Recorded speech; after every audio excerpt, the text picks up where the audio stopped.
जय हिंद दोस्तों, ट्रिग्नोमेट्री की एक और बेहतरीन क्लास में आप सभी का स्वागत है।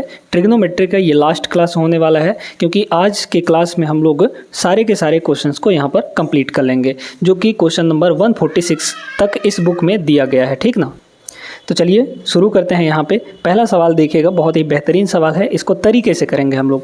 2 sin 3x - 3 इक्वल टू दिया है tan 240 डिग्री। अब इस 240 को थोड़ा सा गौर करिए कि इसको हम क्या चेंज कर सकते हैं, क्या इसमें चेंजेस ला सकते हैं, मतलब इसको कैसे लिख सकते हैं, है ना। तो हमारे पास ये जो tan 240 है, इस 240 को हम लोग क्या लिख सकते हैं, इस 240 को लिख सकते हैं 180 + 60, है ना। 180 और 60 का एडिशन है ये, है ना। 180 + 60 लिखेंगे तो 240 आ जाएगा।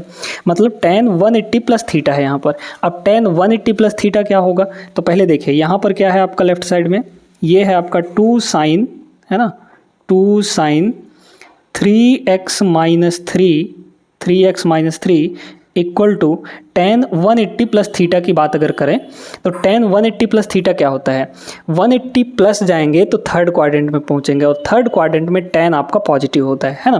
तो tan पॉजिटिव हो गया और यहाँ 180 है तो ये tan चेंज भी नहीं होगा, मतलब tan का tan ही रहेगा। ये सारी चीज़ें क्वाड्रेंट वाला हम आपको पिछले क्लासेस में पढ़ा चुके हैं। वीडियोज़ नहीं देखें तो ज़रूर जाके देख लीजिएगा, प्ले लिस्ट में डली हुई हैं सारी वीडियोज़। ठीक है, तो ये हो जाएगा सीधे सीधे tan थीटा, और थीटा मतलब 60 डिग्री। ठीक है, तो ये tan थीटा हो गया। और tan थीटा की वैल्यू आप जानते हैं कि √3 होता है ना। ये जो दो इधर मल्टीप्लाई में इधर आके डिवाइड कर सकते हैं क्या, बिल्कुल कर सकते हैं।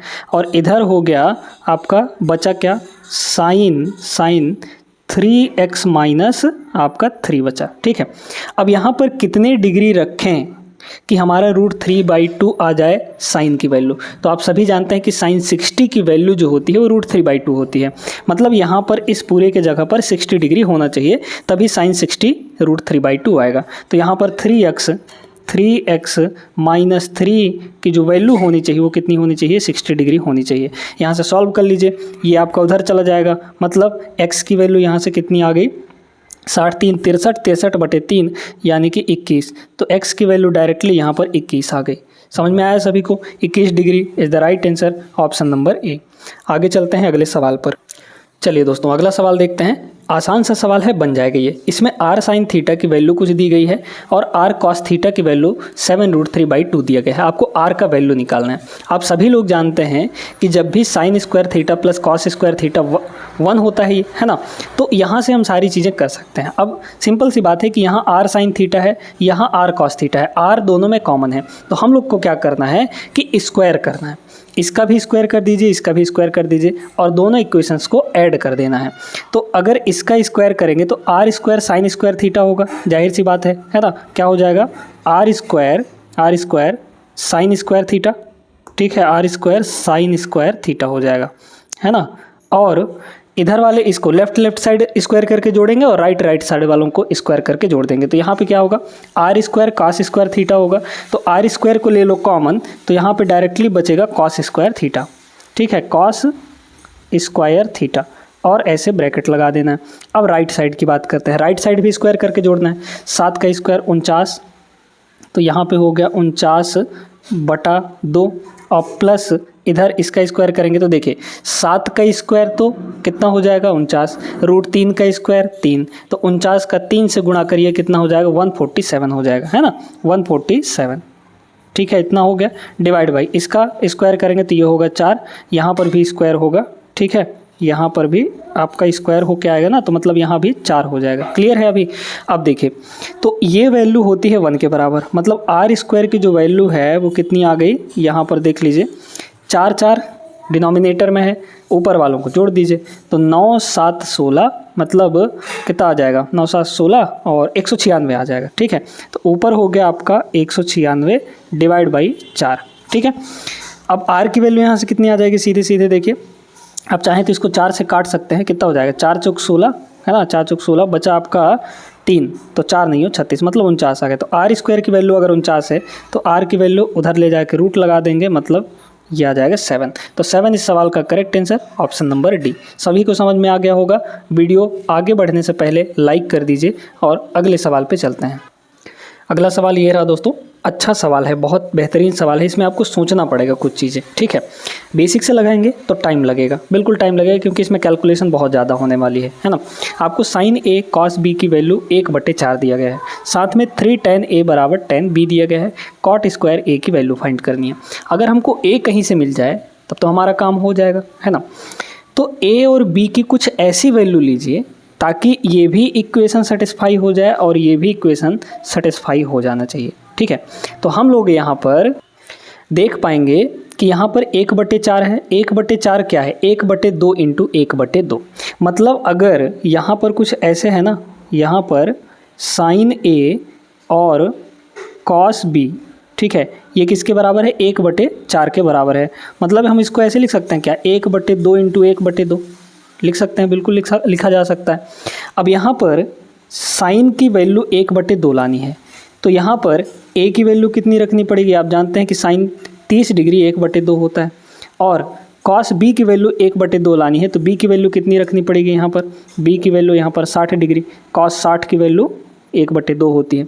अब आप इन्हीं a और b को इस वाले इक्वेशन में रख के देखिए क्या सेटिस्फाई हो रहा है या नहीं। अगर सेटिस्फाई हो रहा है तो ठीक बात है, मतलब हमारा a और b का वैल्यू मिल चुका है। यहाँ पर देखिए 3 tan a का मतलब 30 डिग्री, तो 3 tan 30 यानी 1/√3, तो यहाँ पे tan 30 1/√3 हो जाएगा, है ना। इक्वल टू इधर क्या हुआ? tan b यानी tan 60 डिग्री, तो tan 60 आपका कितना होता है? √3 के बराबर होता है। क्या ये दोनों साइड बराबर आएंगे, इक्वल आएंगे? देख लेते हैं। यहाँ पे इस 3 को लिख सकते हैं √3 इंटू √3, है ना। इस 3 को क्या लिखा जा सकता है? √3 इंटू √3, तो एक √3 से एक √3 कट जाएगा, मतलब ऊपर हमारा सिर्फ और सिर्फ √3 बचेगा इधर भी, और √3 बचेगा उधर भी, मतलब ये बराबर हो गए। तो हमारा a और b का वैल्यू लेना सफल हुआ है। यहाँ पर a और b की वैल्यू मिल चुकी है। अब आपको क्या चाहिए? कॉट स्क्वायर a चाहिए। कॉट स्क्वायर a की वैल्यू 30 डिग्री है, तो बस रखिए, तो यहाँ पर a के जगह पर क्या हो जाएगा? 30 डिग्री हो जाएगा। तो कॉट 30 कितना होता है? जितना tan 60 होता है, और tan 60 कितना? √3, है ना। तो यहाँ पर कितना हो जाएगा? कॉट 30 की वैल्यू √3, और इसका स्क्वायर भी करना है क्योंकि कॉट स्क्वायर बोला है ना। तो √3 का स्क्वायर 3 आ जाएगा। ऑप्शन नंबर ए करेक्ट होगा। दोस्तों सभी को समझ में आया ना कैसे करना है? आगे बढ़ जाते हैं। चलिए अगला सवाल देखिए, बहुत ही बेहतरीन सवाल है, इसमें दिमाग लगाना पड़ेगा आपको। RRB NTPC 2021 का पूछा गया सवाल है।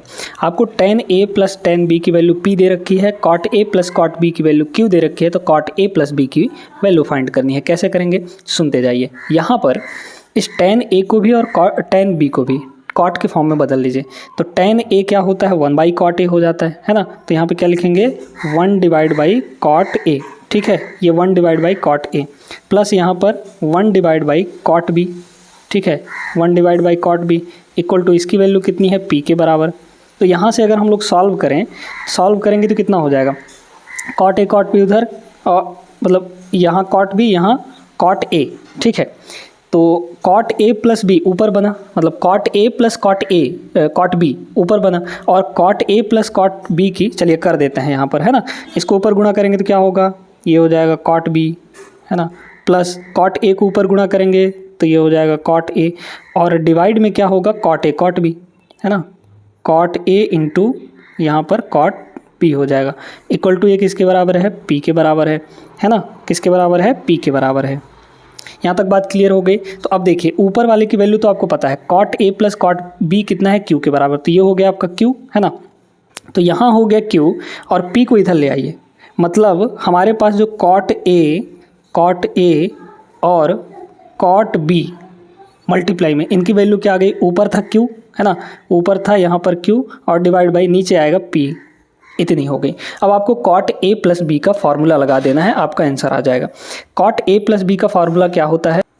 तो cot a प्लस b, है ना, cot a प्लस b का फार्मूला होता है, डायरेक्ट यहाँ पर रखिए, cot a प्लस b, ठीक है, cot a प्लस b, इसका फार्मूला होता है cot a cot b, ठीक है, cot a into cot b cot b minus का 1, और पूरे के डिवाइड में cot a plus cot b, या फिर cot b plus cot a, है ना, cot b plus cot a, ये होता है।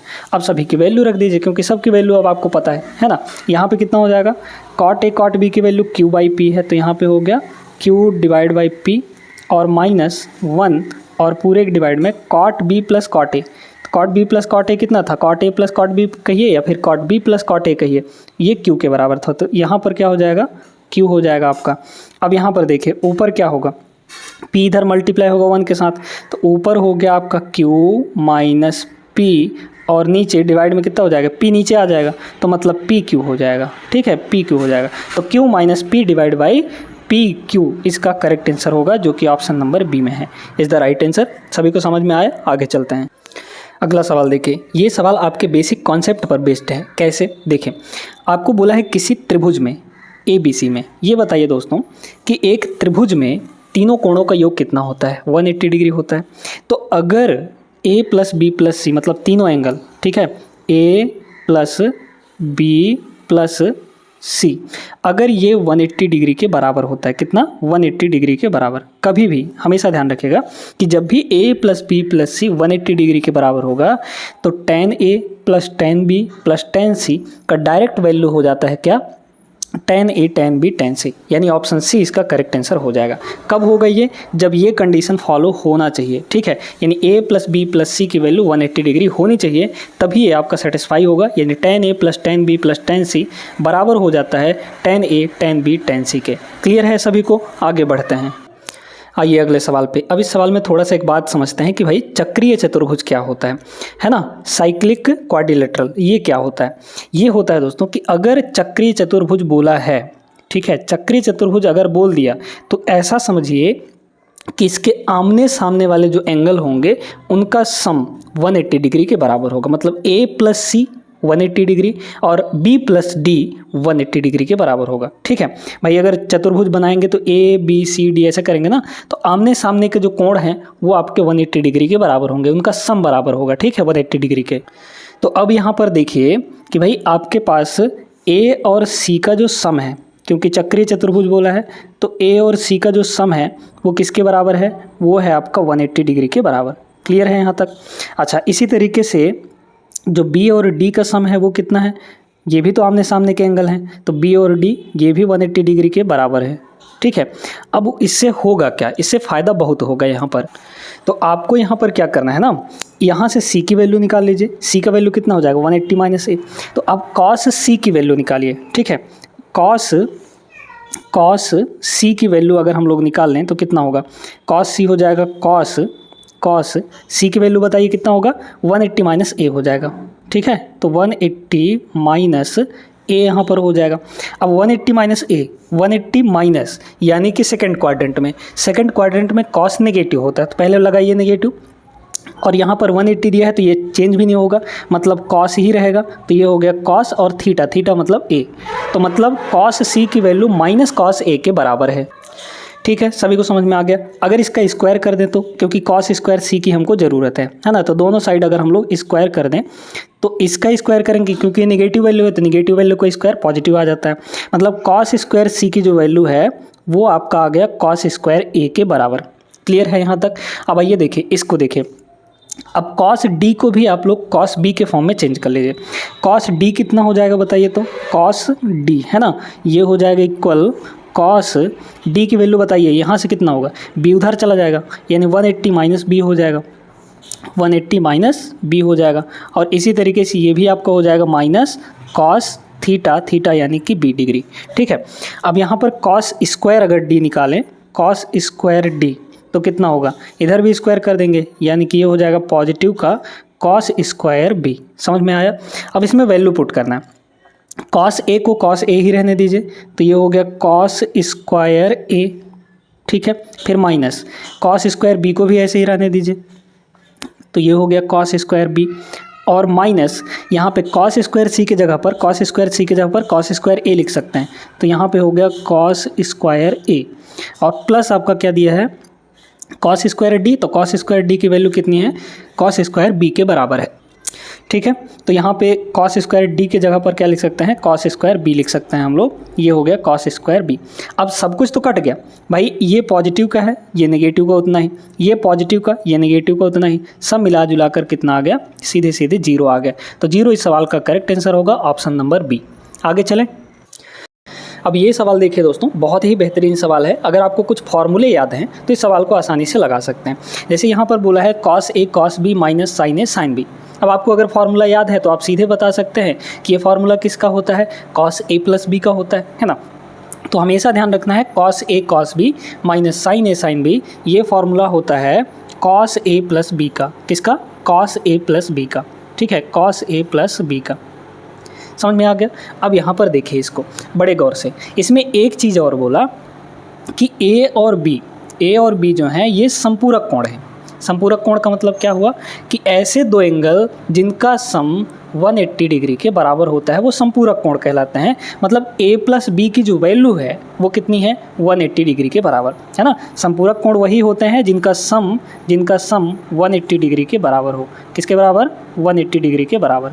क्लियर है? तो a प्लस बी की वैल्यू 180 डिग्री है, तो यहाँ से सीधे क्या हो गया, ये हो गया कॉस 180 डिग्री, है ना। a प्लस बी की वैल्यू कितनी रख देंगे हम लोग, 180 डिग्री रख देंगे। समझ में आ गया? और अब कॉस 180 डिग्री की वैल्यू चाहिए तो आप इसको दो तरीके से कर सकते हैं। अगर आपको डायरेक्ट वैल्यू याद है कि कॉस 180 डिग्री की वैल्यू -1 होती है तो डायरेक्ट पुट करिए, मतलब इसकी वैल्यू -1 हो जाएगी। या फिर इसका तरीका ये है कि इसको चेंज करिए, इस 180 को हम 90 + 90 लिख सकते हैं। तो कॉस 90 + थीटा, कॉस 90 + थीटा कितना हो जाएगा, ये हो जाएगा माइनस का साइन 90, है ना। क्योंकि 90 + 90 सेकंड क्वाड्रेंट में पहुंचेंगे तो सेकंड क्वाड्रेंट में क्या होता है, कॉस नेगेटिव होता है। ठीक है, नेगेटिव होता है। और यहाँ पे 90 + थीटा था कुछ, है ना, तो 90 है इसलिए कॉस आपका साइन में चेंज हो जाएगा। अब यहाँ पर आप जानते हैं कि कितना हो जाता है, साइन 90 की वैल्यू तो 1 होती है, तो ये हो गया -1, यानी बी ऑप्शन करेक्ट आंसर बन जाएगा। सभी को समझ में आया होगा? लाइक कर दीजिए वीडियो को, आगे बढ़ते हैं। 4-5 सवाल इसमें और बचे हैं। चलिए अगला सवाल देखते हैं। अब ये सवाल थोड़ा सा अलग आ गया है, यहाँ पे साइन फंक्शन का डोमेन क्या होगा। ठीक है दोस्तों, अब इसको बड़े ध्यान से समझिए। डोमेन क्या होता है, रेंज क्या होता है, ये सारी चीज़ें हम आपको यहाँ पे समझाएंगे, है ना, बड़े गौर से। पहले तो इस W, R, Z और N का मतलब समझिए। W का मतलब होता है होल नंबर, सभी आप लोग जानते हैं, है ना। होल नंबर कहाँ से कहाँ तक होता है, ये होता है 1, 0, 1, 2, 3, इधर ये सारे होल नंबर्स होते हैं। R क्या होता है आपका, तो R होता है रियल नंबर। ठीक है, R क्या होता है, रियल नंबर होता है, जिसमें आपके रेशनल और इरेशनल दोनों टाइप के नंबर आ जाते हैं। ठीक है, और Z आपका क्या होता है, इंटीजर होता है। Z क्या होता है, इंटीजर वैल्यू होता है।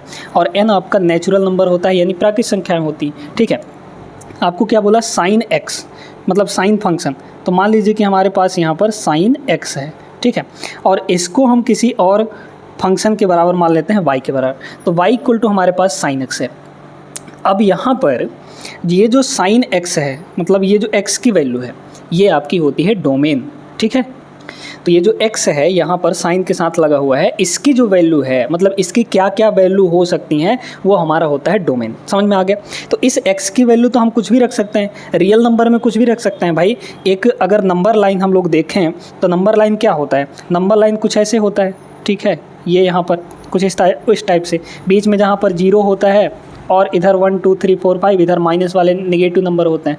अब साइन का ग्राफ जब आप देखेंगे तो कुछ ऐसे बनता है, इस टाइप से, ऐसे इधर भी बनता है और ऐसे इधर भी बनता है। तो ये साइन का ग्राफ है। ठीक है, अब यहाँ पर x की वैल्यू अगर देखा जाए, ये x एक्सिस में है, तो x की वैल्यू अगर देखी जाए तो हम लोग कुछ भी ले सकते हैं भाई। यहाँ पर भी ले सकते हैं, यहाँ पर भी ले सकते हैं, यहाँ पर भी, सभी पर साइन जो है अपना वैल्यू दे रहा है ना। साइन फंक्शन की वैल्यू सभी पर आ रही है, सभी x के वैल्यू पर।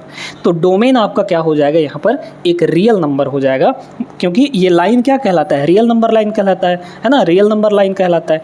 तो यहाँ पर x की वैल्यू हम लोग रियल नंबर में कुछ भी ले सकते हैं, चाहे वो रेशनल नंबर हो चाहे इरेशनल नंबर हो। तो x का यहाँ पर साइन फंक्शन का जो डोमेन हो जाएगा वो r हो जाएगी, यानी रियल नंबर हो जाएगा, वास्तविक संख्याएँ हो जाएंगी। हाँ, इसी के बाद पूछा जाता है रेंज। अब रेंज क्या है, रेंज का मतलब होता है y की वैल्यू क्या आएगी, कितने तक आएगी, कहाँ से कहाँ तक आएगी। y मतलब साइन x, इस पूरे की वैल्यू जो है वो कहाँ से कहाँ तक आएगी। तो साइन x का जो रेंज होता है, मतलब कहाँ से कहाँ तक आती है साइन x की वैल्यू, तो वो आती है इधर मैक्सिमम +1 तक और नीचे इधर -1 तक। समझ में आया? तो +1 से -1, y एक्सिस में +1 से -1 तक इसकी वैल्यू आती है। तो रेंज हो जाएगा -1 से +1 तक। क्लियर है सभी को? तो साइन x का डोमेन भी समझ में आ गया, रेंज भी समझ में आ गया। आगे चलिए अगले सवाल पर। अगला सवाल ये रहा, ये भी थोड़ा सा अलग टाइप का है। सभी त्रिकोणमितीय फलन आवर्ती हैं, cos x का आवर्त क्या होगा, यानी पीरियड क्या होगा। ठीक है, आपको पीरियड बताना है। पीरियड का मतलब होता है कि cos x जो है अपनी वैल्यू कितने टाइम के बाद या कितने एंगल के बाद रिपीट करेगा। तो हमेशा ध्यान रखिएगा कि जो sin x है और cos x है ये अपनी वैल्यू कितने डिग्री के बाद रिपीट करते हैं, तो 360 के बाद ये अपनी वैल्यू रिपीट करने लगते हैं, है ना। तो यहाँ पर इसका जो cos x का आवर्त होगा यानी पीरियड होगा वो क्या होगा, 2x हो जाएगा, 2 पाई हो जाएगा। 2 पाई मतलब 360 डिग्री, है ना। तो 360 डिग्री के बाद ये अपनी वैल्यू रिपीट करने लगते हैं। समझ में आ गया सभी को। तो cos x और sin x का जो पीरियड होता है वो आपका यहाँ पर 2 पाई होता है, ये आपको याद रखना है। ये डायरेक्ट वैल्यू था, इसमें और कुछ नहीं करना था। अगर आपको याद है चीज़ें तो आप आसानी से इनको लगा ले जाएंगे। चलिए अगले सवाल पे चलते हैं हम लोग। अगला देखिए, यहाँ पर है कुछ बेहतरीन सवाल। आपको डोमेन निकालना है यानी रेंज निकालना है, वो भी cosec x का। किसका, cosec x का। अब थोड़ा सा cosec x की वैल्यू लिखिए, ठीक है। cosec x है ना, cosec x की वैल्यू क्या होती है, ये हो जाता है 1/sin, है ना, क्योंकि साइन का रेसिप्रोकल होता है cosec, तो ये हो गया 1/sin। अब ये बताइए दोस्तों कि साइन का जो डोमेन होता है वो तो आपका रियल नंबर होता है। साइन का जो डोमेन है वो तो आपका रियल नंबर होता है। तो अगर cosec x बराबर sin x इंटू कुछ होता तो उसका डोमेन क्या हो जाता है, रियल नंबर हो जाता। लेकिन यहाँ पर एक दिक्कत है। दिक्कत क्या है कि अगर ये sin x 0 हो गया किसी तरीके से, अगर ये sin x 0 हो गया तो 1/0 अनडिफाइंड हो जाएगा। मतलब cosec x की वैल्यू वहाँ पे डिफाइन हो ही नहीं सकती। तो ऐसी वैल्यू जो cosec x को डिफाइन करे उस वैल्यू को हम लोग छोड़ देंगे, है ना। वैसे तो होना चाहिए रियल नंबर, है ना। क्या होना चाहिए, cosec x का डोमेन रियल नंबर। लेकिन जहाँ जहाँ पे cosec x अनडिफाइंड होगा वहाँ उस वैल्यू को हम लोग छोड़ देंगे। और अनडिफाइंड कब होगा, जब आपका sin x का वैल्यू 0 होगा। अगर ये जहाँ पे 0 हो रहा है उसको हम हटा देंगे तो हमको cosec x का डोमेन मिल जाएगा। वैसे डोमेन R होगा, इसमें से हमको क्या घटाना है, sin x की वैल्यू कहाँ पे 0 हो रही है इसको घटा दीजिए। तो आप जानते हैं कि sin 0 0 होता है, sin 180 0 होता है, फिर sin 270 0 होता है ना, sin 360 0 होता है, फिर वही चीज़ आगे बढ़ता जाएगा। मतलब कि n पाई पे 0 हो जाता है, n पाई पे 0 हो जाता है। तो यहाँ पर हम लोग इसमें से क्या घटा देंगे, n पाई को घटा देंगे। किसको घटा देंगे दोस्तों, n पाई को घटा देंगे।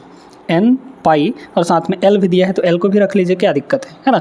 तो ऑप्शन नंबर ए जो है यहाँ पर करेक्ट आंसर हो जाएगा। मतलब होगा तो r, लेकिन जहाँ पे साइन 0 हो जाता है जो कि इसको अनडिफाइंड बनाएगा उसको हम लोग हटा देंगे वहाँ से। तो r - n पाई l इसका करेक्ट आंसर हो जाएगा, ऑप्शन नंबर ए। सभी को समझ में आ गया, आगे बढ़िए। चलिए अब थोड़ा सा इन्वर्स फंक्शन का कॉन्सेप्ट समझ लेते हैं। देखिए अगर आपके पास कोई फंक्शन है, मान लेते हैं हम लिख कि यहाँ पर y = sin x है। किसका कितना है, y = sin x के बराबर है, ठीक है। तो जब यहाँ से x की वैल्यू निकालेंगे तो sin इधर आके इन्वर्स हो जाएगा। मतलब x की वैल्यू यहाँ से कितनी हो जाएगी, ये हो जाएगी sin इन्वर्स और इधर क्या है, y के बराबर है, ठीक है। तो x = sin इन्वर्स y हो जाएगा। क्लियर है सभी को। अब यहाँ पे आपको sec इन्वर्स x बोला है और cosec इन्वर्स x बोला है। तो x की वैल्यू कुछ ना कुछ लीजिए, क्योंकि आपको न्यूमेरिकल वैल्यू दे रखी है तो x यहाँ पर इंडिपेंडेंट होगा। मतलब कि x की वैल्यू यहाँ पर हम लोग कुछ ना कुछ ले सकते हैं। तो x की वैल्यू हम लोग यहाँ पे ले लेते हैं, x की वैल्यू 1 ले लेते हैं, ठीक है। तो sec इन्वर्स 1, ठीक है, कितना, sec इन्वर्स 1, है ना। तो यहाँ पर रखेंगे हम लोग sec इन्वर्स 1 डिग्री और प्लस यहाँ पर कितना हो जाएगा, cosec इन्वर्स 1, ये भी हो जाएगा, ठीक है। अब इसको समझिए, यहाँ पर sec इन्वर्स 1 जो है इसको अपन लोग कुछ लेते हैं, ठीक है। मान लीजिए कि a जो है, a = आपका sec इन्वर्स 1 है। कितना है, sec इन्वर्स 1 है ना, 1 के बराबर है। तो इसको इधर ले आते हैं तो ये हो जाएगा sec a, कितना हो जाएगा, sec a हो जाएगा और इसकी वैल्यू 1 है। अब यहाँ पे a की ऐसी क्या वैल्यू रखें, कि ये 1 के बराबर आ जाएगा। तो sec 0 की वैल्यू 1 होती है ना। तो यहाँ पर a के जगह पर क्या होना चाहिए, a के जगह पर 0 होना चाहिए। मतलब इस पूरे की वैल्यू क्या होनी चाहिए, 0 के बराबर होनी चाहिए, है ना भाई। a को ही तो sec इन्वर्स a माने थे, तो ये आपका पूरा a का 0 हो जाना चाहिए, मतलब 0 डिग्री, ठीक है। ये 0 डिग्री प्लस यहाँ पर देखिए इसको भी हम लोग कुछ b मान लेते हैं। तो b = क्या हो जाएगा यहाँ पर, ये हो जाएगा कॉसेक इनवर्स 1। तो कॉसेक को इधर ले आएंगे तो ये हो जाएगा कॉसेक बी, है ना, कॉसेक बी के बराबर, और इक्वल टू इधर कितना है 1 है ना। अब कॉसेक कितने डिग्री पे 1 देता है वैल्यू, तो आप जानते हैं कि कॉसेक 90 की वैल्यू 1 होती है ना। तो यहाँ पर बी के जगह पर क्या हो जाएगा 90 डिग्री हो जाएगा, और बी आपका क्या है, ये पूरा का पूरा है, तो इस पूरे के पूरे की वैल्यू कितनी हो जाएगी 90 हो जाएगी, ठीक है। और इसके पहले यहाँ पर कॉस लगा हुआ है, तो इसके पहले हम लोग कॉस लगा देंगे, तो यहाँ पे हो गया कॉस, तो 0 + 90 90 हुआ, और कॉस 90 की वैल्यू कितनी हो जाएगी, यहाँ पर कॉस 90 की वैल्यू 0 हो जाएगी दोस्तों। तो यहाँ पर 0 इस सवाल का करेक्ट आंसर आ जाएगा, यानी option number A is the right answer. अब लास्ट सवाल, एक सवाल और बचा है हमारा यहाँ पे, उसको भी निपटाते हैं। आइए, लास्ट सवाल है ट्रिग्नोमेट्री का, बढ़िया सवाल है, इसको करेंगे हम लोग। cot 4 थीटा और cot स्क्वायर थीटा बराबर आपको 3 दे रखा है। cot स्क्वायर थीटा इसमें भी है, cot स्क्वायर थीटा इसमें भी है आपका, है ना, cot स्क्वायर थीटा इसमें भी है। तो cot स्क्वायर थीटा को ले लेते हैं कॉमन, तो cot स्क्वायर थीटा भाई आ जाए कॉमन, है ना, cot स्क्वायर थीटा आ गया कॉमन। ब्रैकेट में क्या बचा, यहाँ पावर 4 था, पावर 2 हमने कॉमन ले लिया, तो यहाँ पर पावर 2 ही बचेगा, यानी स्क्वायर बचेगा, तो cot स्क्वायर प्लस यहाँ से तो पूरा उठा लिया है, मतलब 1 बचा यहाँ पर, +1 हो गया, इक्वल टू आपका कितना है 3 के बराबर है। अब आप जानते हैं कि 1 + cot स्क्वायर थीटा होता है आपका कॉसेक स्क्वायर थीटा के बराबर, है ना। तो 1 + cot स्क्वायर थीटा ये हो जाएगा कॉसेक स्क्वायर थीटा। तो यहाँ से सीधे सीधे वैल्यू आ गई कितनी, cot स्क्वायर थीटा और इनटू यहाँ पे कॉसेक स्क्वायर थीटा, कितना, कॉसेक स्क्वायर थीटा, ये किसके बराबर हो जाएगा 3 के बराबर, इधर 3 दिया है। अब आते हैं इस पे, यहाँ पे है cosec power 4 theta minus cosec square theta, तो कॉसेक स्क्वायर थीटा इसमें से भी कॉमन ले लेते हैं, तो कॉसेक स्क्वायर थीटा अगर कॉमन आ जाए, है ना, कॉसेक स्क्वायर थीटा अगर कॉमन आ जाए तो अंदर यहाँ पे तो पावर 2 बचेगा, यानी बचेगा कॉसेक स्क्वायर थीटा, और माइनस यहाँ पे पूरा ले लिए हैं तो 1 बचेगा, तो यहाँ पे 1 हो गया, इक्वल टू किसके बराबर होगा, ये हमको फाइंड करनी है, ठीक है। अब देखिए, अब आप जानते हैं कि cosec square theta -1, cosec square theta -1 जो होता है ये cot स्क्वायर थीटा के बराबर होता है। भाई यहाँ पर हमने क्या बताया, 1 + cot स्क्वायर थीटा की जो वैल्यू होती है, आइडेंटिटी है एक, है ना, इसकी वैल्यू कितनी होती है, ये होती है ये होती है आपकी कॉसेक स्क्वायर थीटा के बराबर, है ना, कितना, कॉसेक स्क्वायर थीटा के बराबर। तो अगर हम 1 को उधर ले जाए तो कॉसेक स्क्वायर थीटा -1 हो जाएगा, जिसकी वैल्यू cot स्क्वायर थीटा बचेगी, तो इसके जगह पे क्या लिख सकते हैं हम लोग, तो ये हो जाएगा आपका कॉसेक स्क्वायर थीटा इधर, है ना, और इनटू इसके जगह पे हो जाएगा cot स्क्वायर थीटा, तो ये हो गया आपका cot स्क्वायर थीटा। अब इन्हीं दोनों को मल्टीप्लाई तो 3 के बराबर है, मतलब ये भी आपका किसके बराबर होगा, 3 के बराबर हो जाएगा। ऑप्शन नंबर डी यहाँ पर सही जवाब हो जाएगा दोस्तों। तो उम्मीद करते हैं ये सवाल भी आपको क्लियर हो गया होगा, और आज से हमारा ट्रिग्नोमेट्री चैप्टर ख़त्म होता है। इसके सारे सवाल हमने बेहतरीन अंदाज में किए, और ये चैप्टर अगर आपको पसंद आया हो तो लाइक करिए, वीडियो को अपने दोस्तों के साथ शेयर करिए, पूरा प्लेलिस्ट ही शेयर कर दीजिए, और प्लेलिस्ट का लिंक आपको डिस्क्रिप्शन में दिया है। मिलते हैं अगले क्लास में एक नया चैप्टर के साथ, तब तक के लिए जय हिंद।